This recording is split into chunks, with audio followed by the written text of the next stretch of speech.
welcome to another episode of Mashing in the Meta with BrewTapCast. Today's episode will be about a Gruul Cleave deck that we will be playing through a standard metagame challenge. It's a fairly basic Gruul package. We have Edgewall Innkeepers and Pelt Collectors in the 1-drop, Rimrock Knight, Paradise Druid, Lava Coils 2, Bonecrusher Giant, Lovestruck Beast, Gruul Spellbreaker at 3, Questing Beast, Shifting Ceratops at 4, and then 6 we have a couple of Embercleaves. So the basic idea of this deck is that you get, one of your 1-mana cards down on turn 1, maybe chip in for a little damage if you don't have anything happening on your opponent's side. Turn 2, ideally we'd like to play a Paradise Druid, and then turn 3, ideally play a Questing Beast, or if we're not as lucky, a Shifting Ceratops.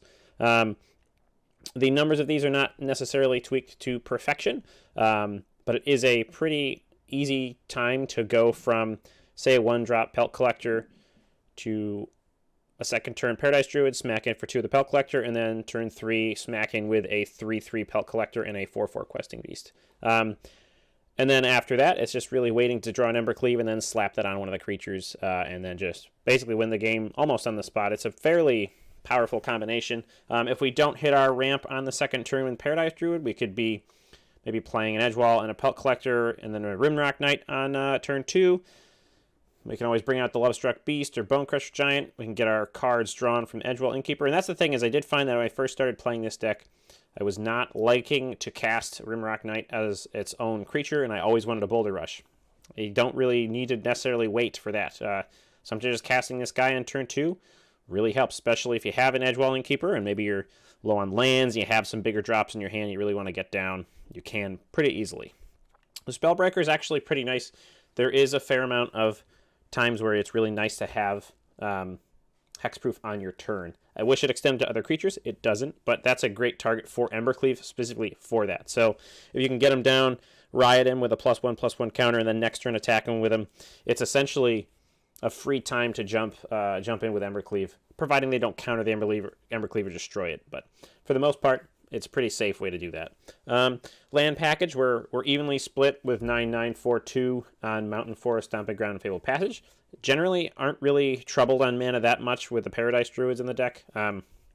It's really actually pretty easy to cast the spells you want when you want to cast them. You'll always get hit by variants now and then, but otherwise it's not too bad. In the sideboard, which is, again, this is a best of 1 deck, but sideboard, we do have some Shield Breakers and Brontodons to deal with some Cat Oven combo issues or Trail of Crumbs. So those can come in to destroy those if you have those issues. If you're running into that lot, just main deck those and then bring out something that isn't maybe that useful. Another Evercleave, Shifting Ceratops, Cindervines, Lava Coil, finish that off. So generally, it's a pretty easy package to sort of shift in and out. It's not necessarily the best deck in the format, but it really does help to get. I got through Gold with this in a flash compared to when I played Simic Flash earlier in Gold. So I'd highly recommend giving it a try. And yeah, so that was the deck. Now let's get into some games. Gildel with the nightly pose. Gildel. All right, so we do have a turn 3 Questing Beast. We have 2 of them. We don't have the greatest early hand, but I think we're going to keep this anyways. We are in the draw, so we may draw something that is useful. This looks like a better matchup in the sense of we could at least be killing or not being able to have our Questing Beast blocked. So then we just worry about Mayhem Devils and things like that. But with a backup Questing Beast, this is a pretty good hand to have kept. Shifting Ceratops with Trample also works out pretty well against this matchup. Whole bunch of ovens, and that's all. I think we stay on the path of ramping into Questing Beast, especially with this having hexproof. We should be able to actually fully get out our Questing Beast and go online. So they are Mayhem Deviling, so that's better to have at this point. The fact that they can block is a little bit unfortunate, and then there's sack, so we don't get in for anything, and then they kill the Paradise Druid. So it's not the best situation, but it is definitely not the worst situation. They are losing a Mayhem Devil with nothing, and then there you go. So they managed to take the damage. All right, so we at least get to keep our Paradise Druid. So next turn, we can go fetch a Mountain with the Fabled Passage prior to Alright, so they're going to straight up kill the questy boy, so we can then play another one next turn. They're going to gain control, attack in for 5, sack, so we're down to 14, and they get a food. Unfortunate.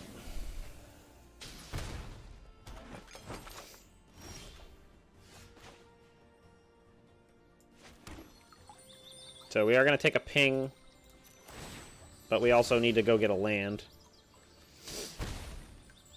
Get a Schmountain. A basic Schmountain. Go ahead and get in with the questing boy.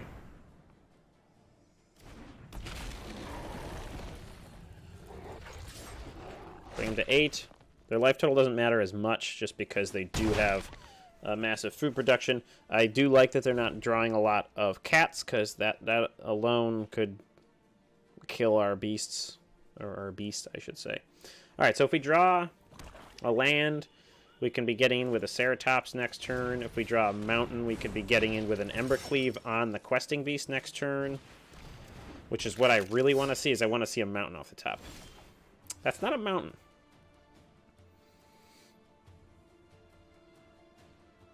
It's not a land either, so we can't actually get in with all the things that we want.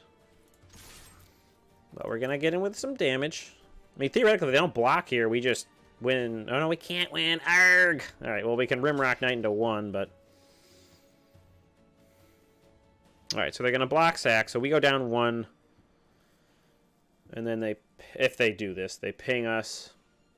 It doesn't have trample. If only it had trample. Okay, so they're going to leave it. Probably go to damage, and then...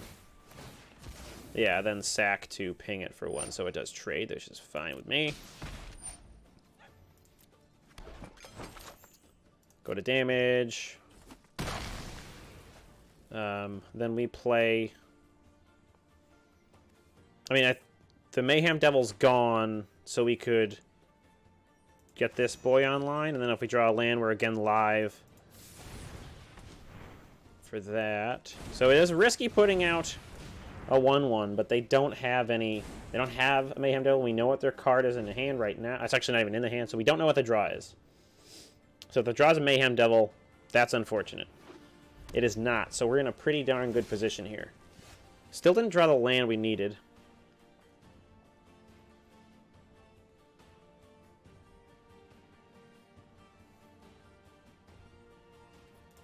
I think we just go ahead and get in with the Lovestruck Beast.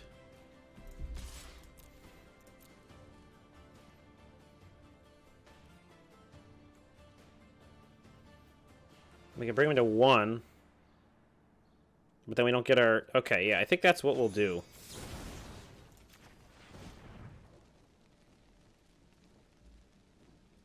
They're still not dead. I mean, they can sack the food anyways. So, but we get in for extra damage here. We weren't going to cast that. And then we still have the ability to next turn, if we top deck a mountain, we can Embercleave and probably just win. If we top deck a forest, we can Shifting Ceratops with haste, so we're in a pretty good position. Hopefully they're just drawing lands or something that's not super interactive in the matchup. I'm not going to block here. It must be something. Oh, okay, they don't have a blocker. I guess it's a sack thing to make 4 food, so they can sack 1 food, so they're at a virtual... Well, I can sack 2 food, but they don't have the ability. Alright, so we have 11. They can sack 2. So we're not... they're not dead, but they're not alive. Why would you do this?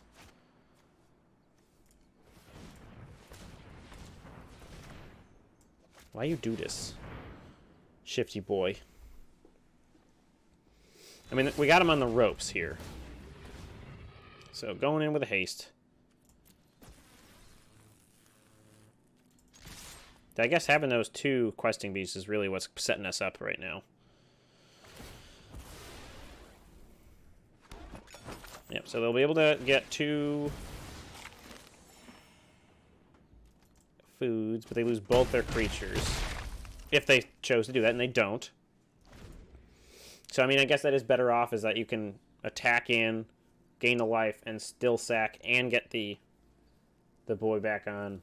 So we can do the same thing next turn. And they probably drew a land or something that just wasn't going to get them out of it. So Cave is our opponent's name with a Johnny. We are on the draw. This is a little bit greedy. Certain decks this would be good to keep against, or yeah, I think we're going to keep this and give it a shot. I mean, we don't have a ramp, but we have one draw to draw it. And this is an odd, we're against an odd deck here, so. Hopefully, is there a white Weenie deck that is in the meta right now? This is an interesting matchup. Or is this the Flyers thing?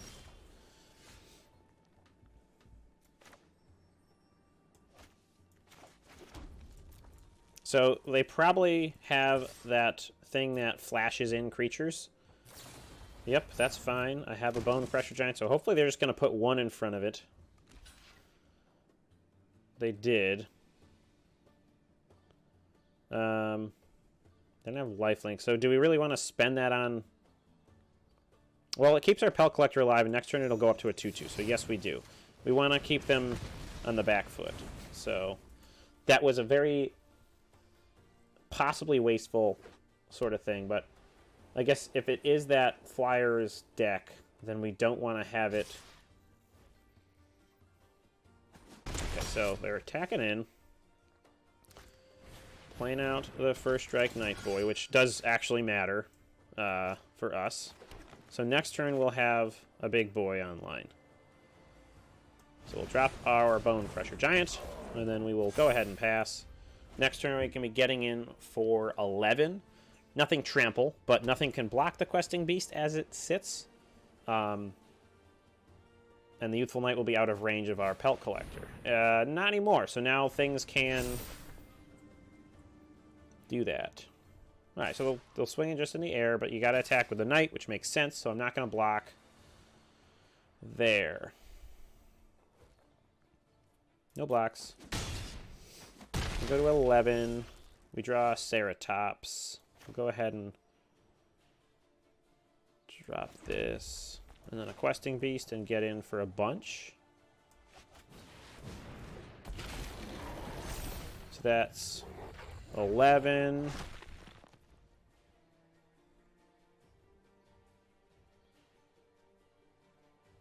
I think we just jam with the whole team here.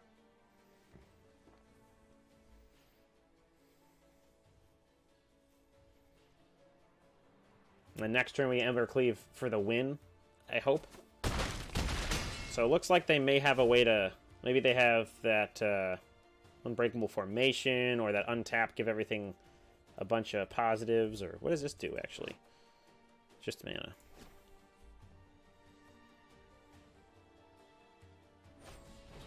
Yeah, okay, so that's 8 damage in the air. Or 8 damage. We'll block... The 3, we'll take 8 because we win next turn. Although they can multi-block on the Questing Beast. That's not great for us, but... So the Embercleave's going to cost 3, so we have enough to do 1. We are not shocking in, but I think we just...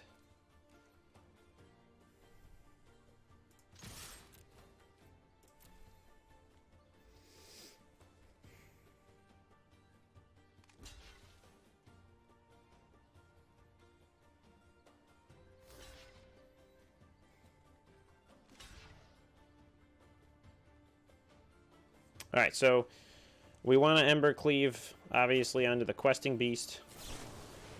I may have just made a fatal error.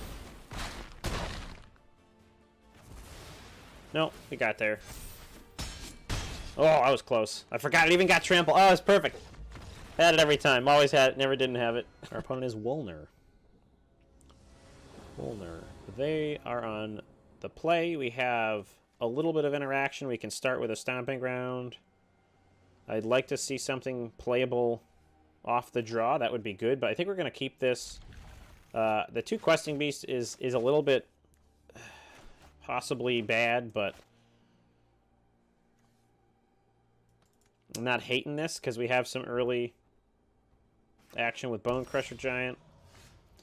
All right, we'll just go ahead and undertap. So this looks like it might be our Cat Oven Trail of Crumbs deck.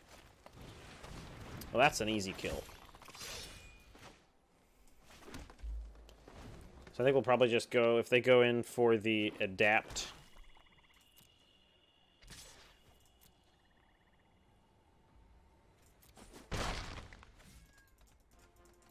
See what they draw or play. Okay, well that's unfortunate, but we'll go ahead and... I guess it would have been better to actually kill that thing beforehand, but that's alright. They'll still get that big boy out. Oh boy. Oh, that's a big boy. So we could play out...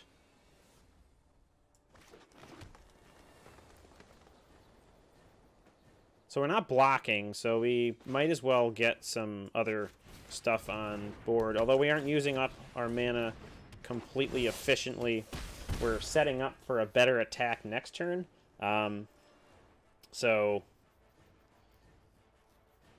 I think we'll probably play the Fabled Passage and then go get a mountain. They're not going to have any sack issues, but you never know. Hopefully they're stuck. Oh my goodness. Alright, so this is looking like we're going downhill purely because of they got two big boys. I mean, you can't get two big boys because ours are legendary. Get a mountain.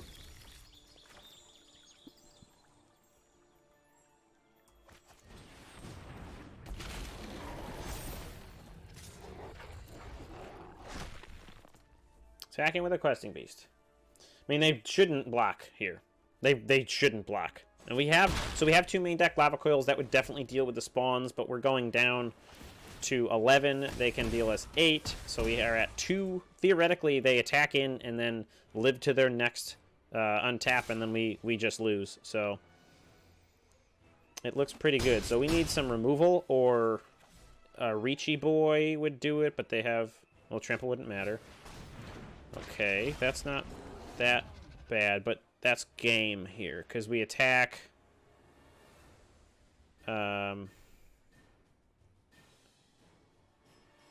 I guess we're not dead, but we have no removal, so we are dead. All right, they outpaced us. Cthulhu-loops is our opponent. All right, not loving this hand, but it's got what we need to get frisky later. So we're gonna keep this, and we'll start by playing a tap breeding ground, or stomping ground, not breeding ground, breeding pool. Breeding fool. I think we'll go ahead and Paradise Druid for turn 3 Questing Beast. For against mono red, that's a pretty good draw to have. Bonecrusher Giant can help clean things up. All right, interesting. They don't have anything, so maybe they're playing the same thing we are. I love the lands they got, though. Nice full art. Nice flart lands. Spellbreaker. Not bad, but if we attack in, we can Gruul Cleave, or get on our Cleave. Our Embercleave. They gotta see the incoming sleeve of Ember. This is kind of what you envision. Maybe not having a Paradise Druid attack. I guess you'd rather... No, that was under a minute and 30 seconds. All right. Fields with a P. And Garrick. Looking all sharp. Alright, so we go first. I'm okay with this hand. Providing our opponent is playing something creature-based, this is actually really quite nice. We can get a 2/2 Pelt Collector on turn 2 if we want.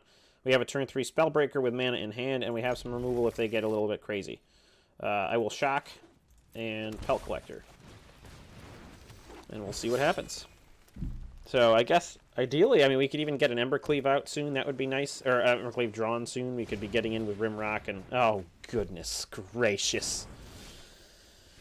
Oh, what fresh hell is this, Mill? Why?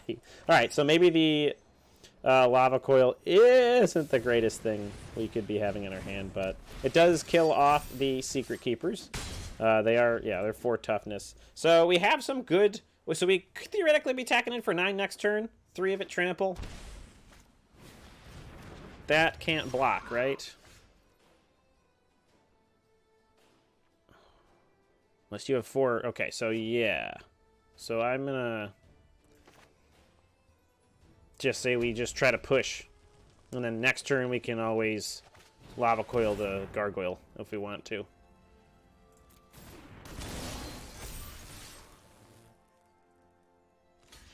Wait a minute. Why did I not... What happened there? Oh, it's the cards in hand. Hey! Reading the card explains the card? Alright, still rather kill the Gargoyle. Alright, so we can tap in our Stomping Ground.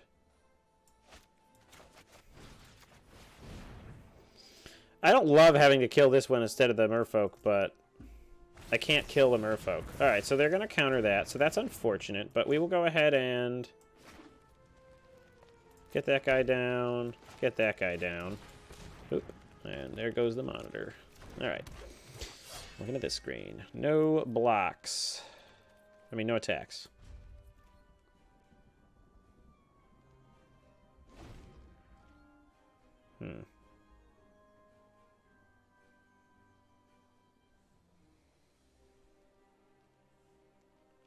So we are at a little bit of an impasse here. They're going to get our Spellbreaker, which is a little bit poopy. I do like that the Spellbreaker has the interaction of they can't mill us on our turn, I think, so. Another one. Ooh, hey there. Where did that come up? That was weird. Alright, so we draw a mountain, and we're at not really much going on to do. So they can't block now. Oh, crap. Did I miss that last turn?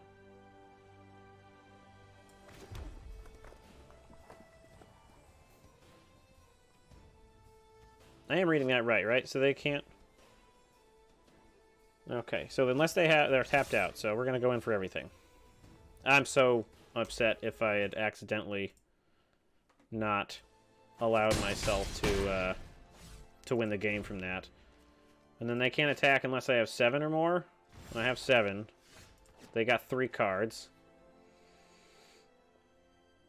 I think this is... Unless they have a card draw spell?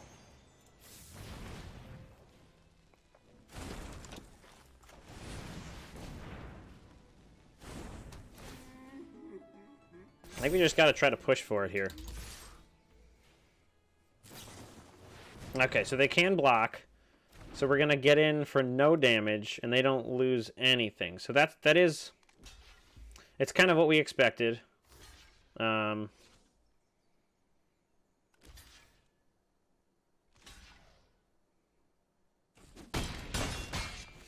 So that could have gone a lot better. I guess we shouldn't have pushed our advantage without something. So I guess, again, Embercleave would win off the top here. So they're still blocking. Now they can start milling us. Is that mill? Not an Embercleave. Okay. We also... Yeah. So I think that's... Alright, they're bottoming, so I don't know what they're looking for. Just maybe some way to interact. So they could be swinging in, but they're not going to do that because it's still slightly dangerous. Oh, okay, just swing in with both of them. So if we Embercleave... I mean, they are on a 2-turn clock, but if we get an Embercleave or something big off the top, we could theoretically... So that's not big, and we don't have the mana to do anything about it, but...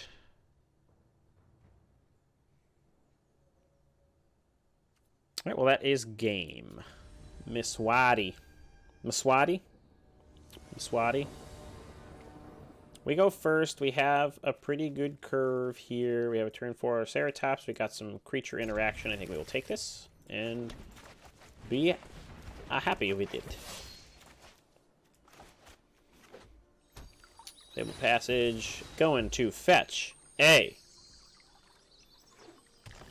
Forest. Play out our Paradise Druid. Attack in for 2 and pass. So, Questing Beast off the top would be cool. Paradise Druid isn't super cool, but still not bad. I think we go ahead and plop this young man down and jam for Trace. Mswati getting after it. Alright, so they're playing the Golgari version of this, maybe. We will see what they have. So next turn, we can Pelt Collector. Probably not what we'll end up doing here. So maybe if they play something out, we can Lava Coil it. Alright, so they're Jund. So they're going to kill something. They could do... they're Wicked Wolfing. Interesting. Alright, so we have enough to do everything we want in our hand right now.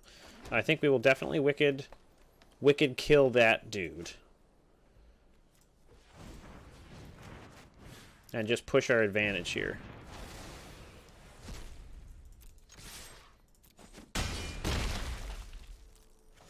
Wickedly push our advantage.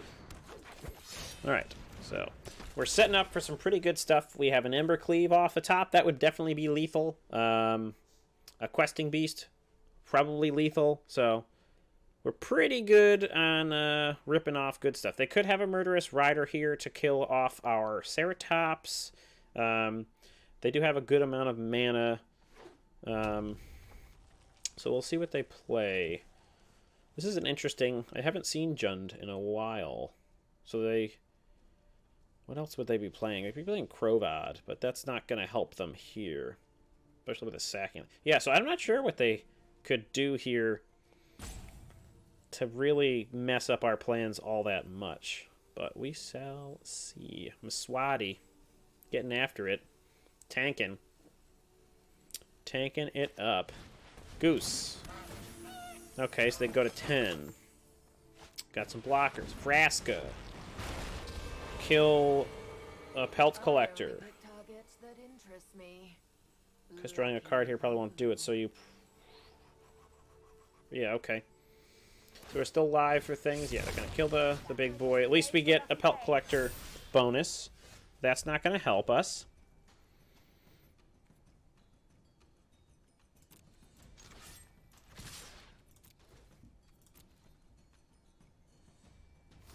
They didn't see the trample.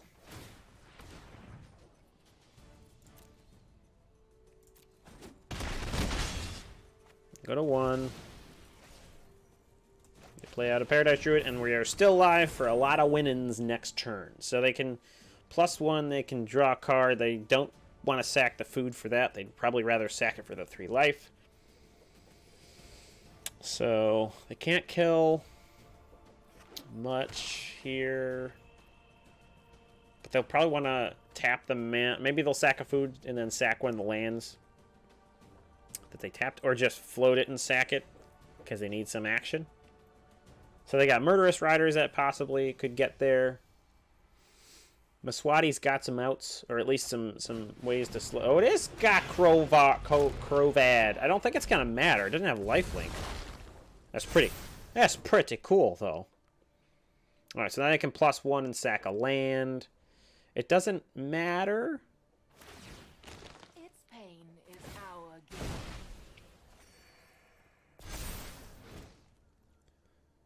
Because they still can only block 2 creatures. So I think they're just dead.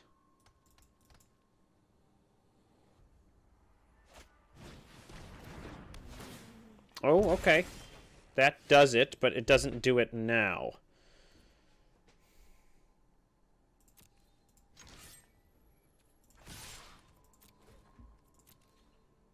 Because one of these gets through and we win.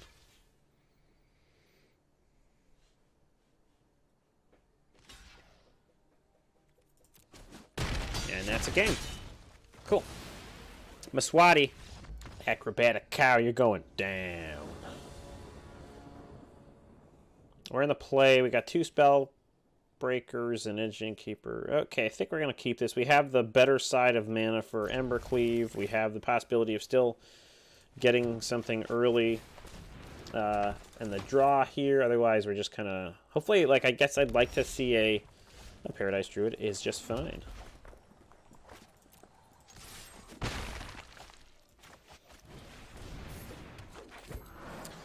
So we could play... Whoa, hey there.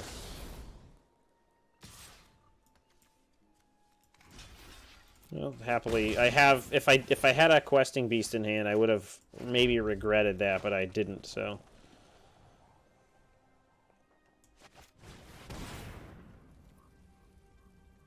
There... I think we'll put a 1/1 counter on this one, and then next turn we'll haste in with the other one.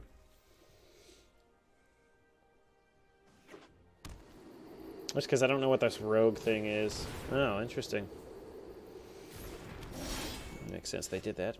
Alright, so if we attack with both, we still don't have Embercleave ability yet. So maybe a better thing would be to do is to drop the beast here. I really need to land, so hopefully we'll draw into a forest here. Didn't draw into a forest. That's unfortunate.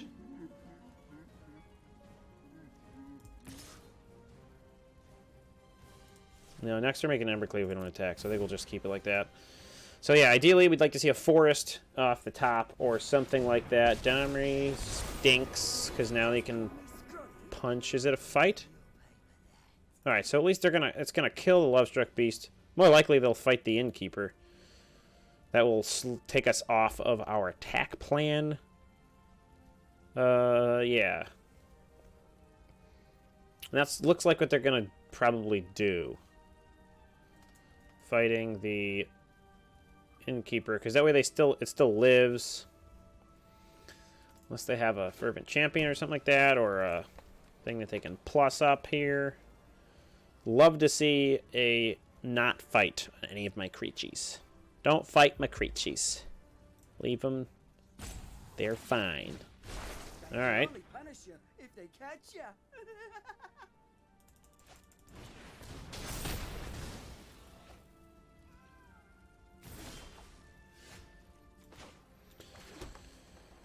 I think we still just slam. Oh, that's right, I can't. Darn!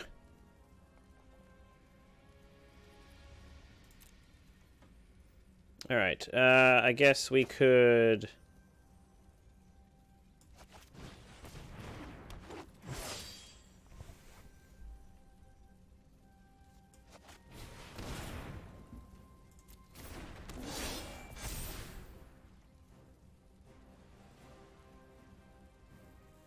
So yeah, that's unfortunate that we could have played the Pelt Collector pre-combat, but we still wouldn't have had the ability, and I'd rather hold on to the Lovestruck Beast for next turn. Hopefully they don't kill something that we have, and then we can Embercleave next turn. I think that's probably the best bet for winning here. But they have another punch available, so they can kill anything, and now they can do the Spellbreakers and not lose theirs. Wow. Alright, so...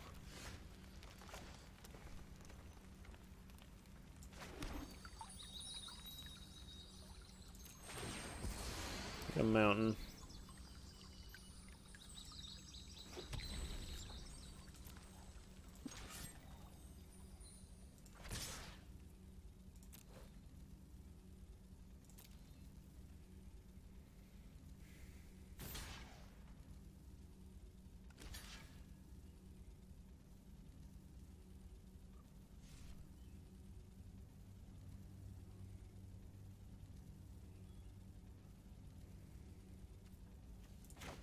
So we Embercleave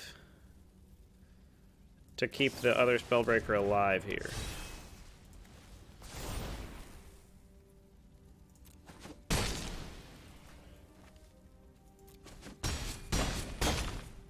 Next turn, I don't know how bad it could be. I mean, I guess they could shoot the...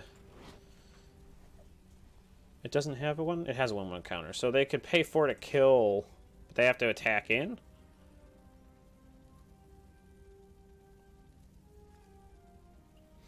I guess we could... If they try to fight anything, we can just... Well, I guess it's only fighting the Pelt Collector.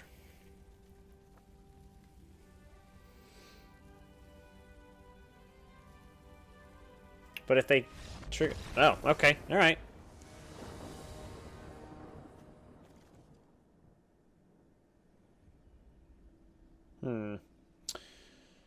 Fraz, our opponent. We're on the play. We don't have the best hand in the set. I guess we could have a turn 2... Or, sorry, turn 3 Spellbreaker if we don't draw a land for the turn 3 Questing Beast. So I guess we'll keep this. Play our Stomping Ground tap. We don't have... Like, it's not the worst hand. It's just not the necessarily most aggressive that we want to start with. So that's the only downside. Go ahead and play out our tapped ground. Our opponent did mulligan to 6. They are mono red. I think we go for the assumption that we will get a land for the Questing Beast, because that will be definitely the best way to do things. And if not, we can always just Gruul Spellbreaker. You know, bone crushing something. Boros? What? Maybe this is Mardu Knights? That's weird. Alright, didn't get the land. So we could Pelt Collector, Bonecrusher on the Worthy Knight, which seems good to me. I think that's what we're going to do. Is this whenever you cast? It's a cast trigger, yeah. So we'll go ahead and just shoot that. I don't want them puking out knights, although they don't really matter in the grand scheme of things. I would like to slam the Questing Beast. I'm not going to block here with the Fervent. Block the Fervent Champion. I guess that would have been a better thing to hit, but... Yikes. Alright, so there is the Questing Beast. I think we just attack him with both, because we now have a 2-2, and they probably won't block.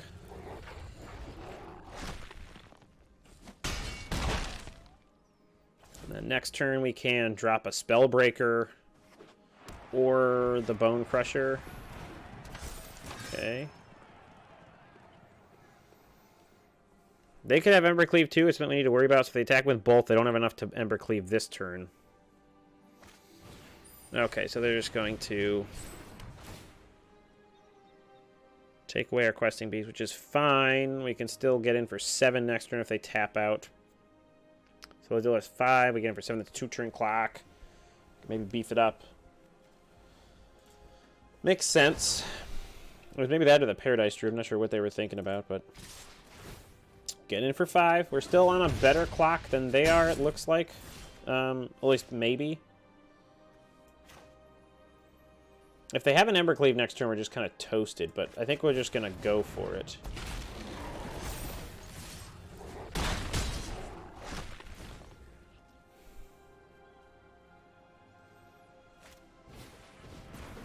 Alright, so they still could, because they can attack with everything.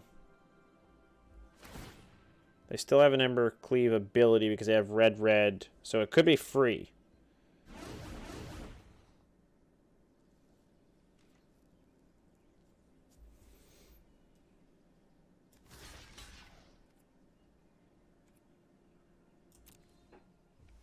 And if they have it, then they win.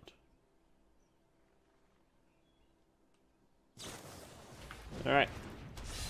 Yes, game. Alright, those were the games. Hope you enjoyed them. We'll have a little wrap-up here in the deck. I think it worked out pretty well. Went 5-2. That's not a bad record. We saw the mirror. We saw Jund at the end there. We saw a White Weenie. We saw a mill deck. So we saw a pretty good amount of stuff. We also saw so the mill deck was GargoMill. That's what I'm calling it. GargoMill. Seems pretty good to me. GargoMill. Outside of how it did, it worked pretty well.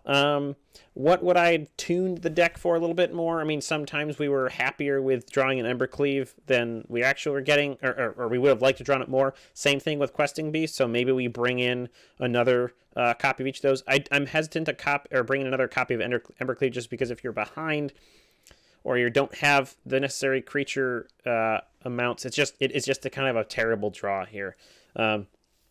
So I think a better bet would be bring in maybe just a Questing Beast and drop, I don't know, maybe a Pelt Collector or even a Lava Coil. We find that those didn't really do everything we wanted to do, so they weren't the best, but they were okay.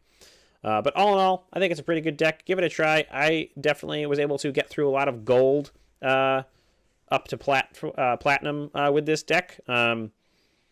So it's definitely useful to try to get some ladder action in there. And with the new season starting probably around now, this recording, it's a pretty good deck idea. So give it a try. It's a little bit on the expensive side as far as wildcards goes, but it's pretty good. So give it a try. I would say this definitely is a keeper. So thank you very much for watching this episode of Mashing in the Meta, and we'll talk to you soon. Cheers.